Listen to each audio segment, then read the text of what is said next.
Well, that's an interesting question to apply to where I was in the advertising business. Um, it was a very, very funny mixed bag because you knew that certain things that you did were right bang on for the client.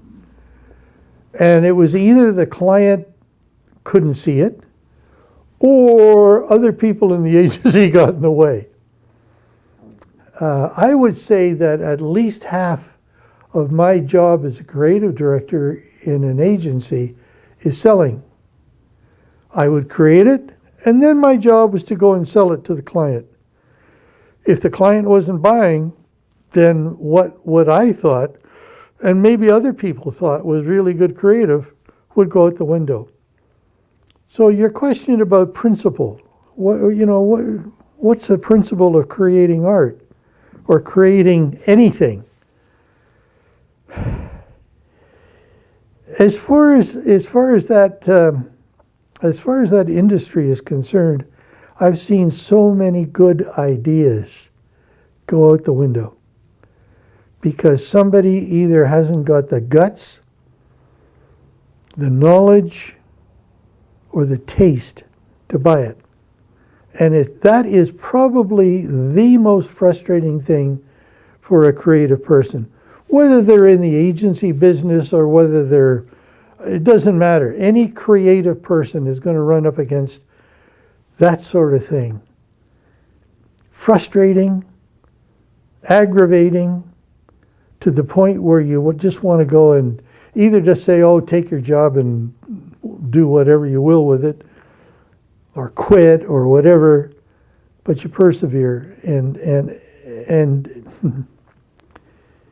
you become a bit of a prostitute. You think, well, the job has to be done. It ain't my money. And if he wants to spend his money, his company's money on this crap, okay. But I don't like doing it. Because my principles say you're doing the wrong thing. But there's nobody to talk to. There's nobody listening.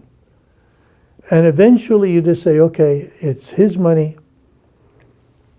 He'll do what he thinks is best with it. And that has been going on for 100 years. It's going on today. I mean, there are some creative people out there that, God, they're amazing. And I'm sure they're running into the same frustrations. It's more frustrating, actually, in a place like Vancouver, as advanced as we are. Vancouver is still a branch office town. Whether we like it or lump it, it's a branch office town. Toronto is a head office town. Consequently, the people you find in the industry in Toronto are of a higher caliber. I have actually seen people end up as advertising managers, and I kid you not, who were in the mail room of whatever company it happened to be the week before. All of a sudden, they're advertising managers.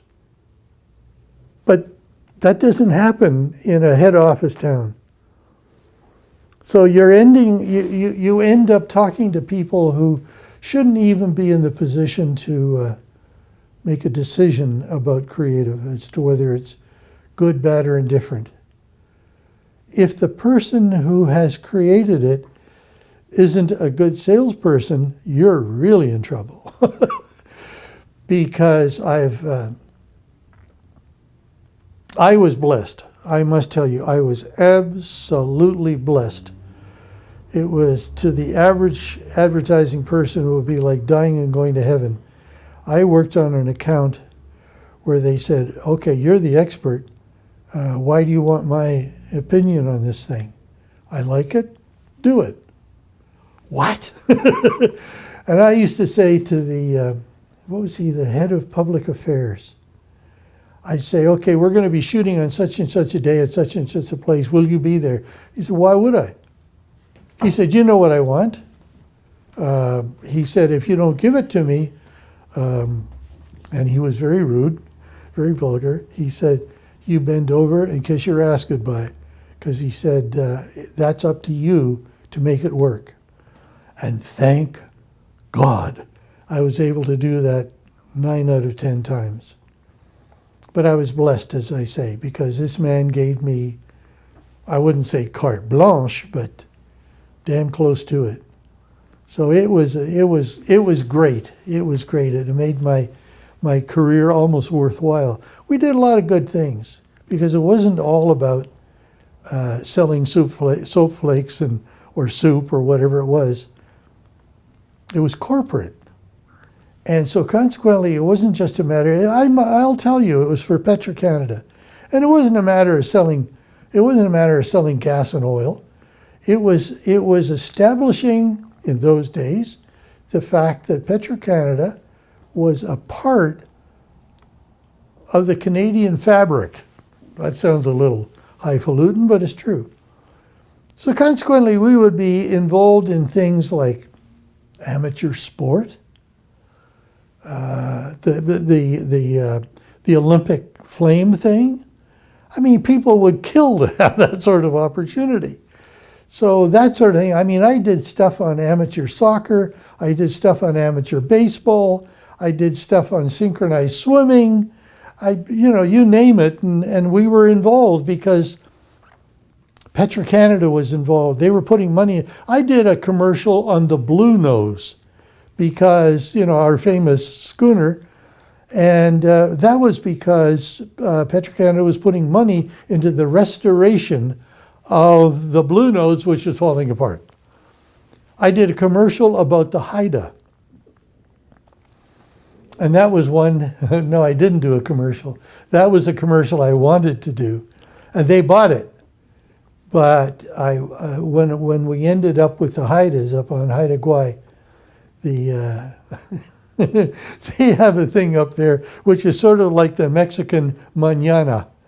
And they have their own version of that. And so it kept on, well, we're not sure, we have to run it against all the hereditary chiefs and all that sort of thing. So we'd say, okay, well, we'll see you. And we'd go home. We'd go back to Toronto. And then they'd say, okay, we're ready to talk again. So back out to the West Coast and up to the Haida Gwaii.